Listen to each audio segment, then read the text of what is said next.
Boa tarde a todos. Eu me chamo Raíssa e sou mestranda do curso de Química Analítica na Universidade de Brasília.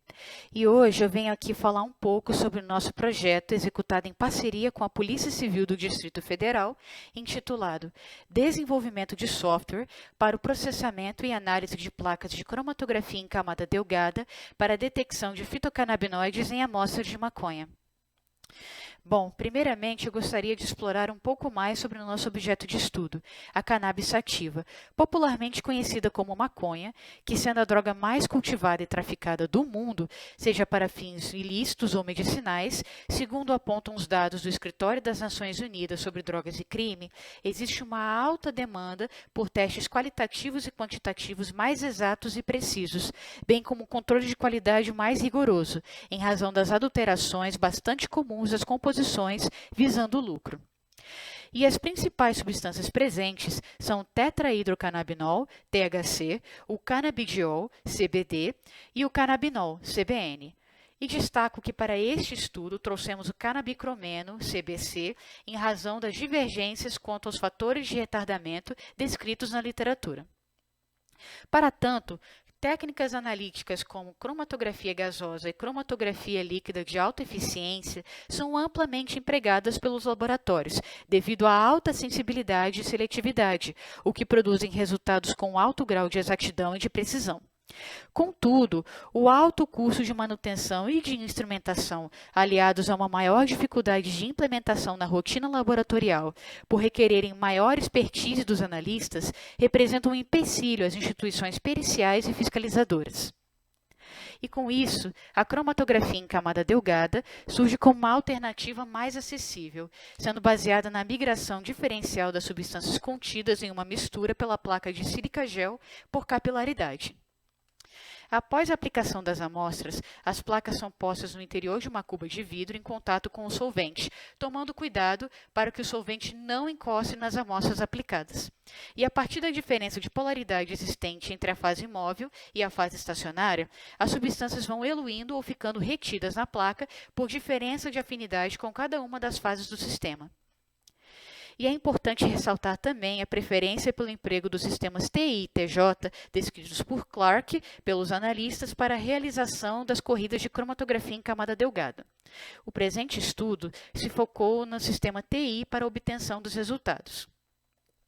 E esse método de identificação traz consigo vantagens como a simplicidade e facilidade de implementação, bem como baixo custo adeirado, alta frequência analítica e capacidade de automação.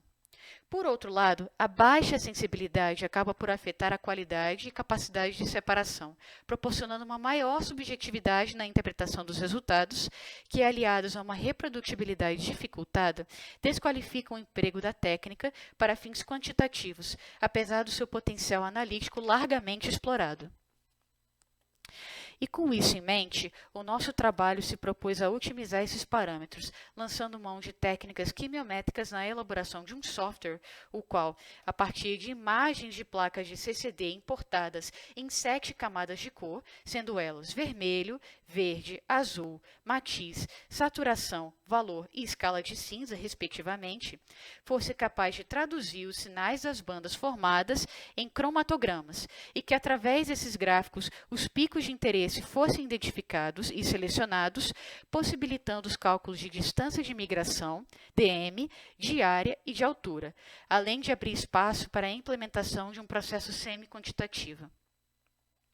E seguindo a metodologia descrita por Clark, com algumas adaptações, selecionamos aleatoriamente uma placa de alumínio recoberta com sílica nas dimensões de aproximadamente 10 por 15 centímetros e fizemos exatamente 30 aplicações nos pontos de origem, respeitando o distanciamento de cerca de 1 centímetro da borda da placa, e realizamos as 30 corridas em uma cuba de vidro, usando o tolueno como fase móvel. Em seguida, a imagem foi adquirida no VSC 8000, utilizando a iluminação visível na faixa de 400 a 700 nanômetros. E, posteriormente, essa imagem foi importada ao MATLAB, onde foram obtidos os cromatogramas e feitas as correções de linha de base, os alisamentos e os cálculos de área, altura e distância de migração. E conforme ilustra a corrida 2, os cromatogramas brutos possuíam uma elevada quantidade de ruídos, além de um desvio evidente na linha de base, o que dificultava a identificação dos picos de interesse e os cálculos de otimização desejados. Para tanto, aplicou-se o filtro de Savitsky-Golay, aliado a uma correção por mínimos quadrados assimétricos, tendo sido obtidos gráficos mais limpos, com um mínimo de interferências para o cálculo das distâncias de migração, área e altura.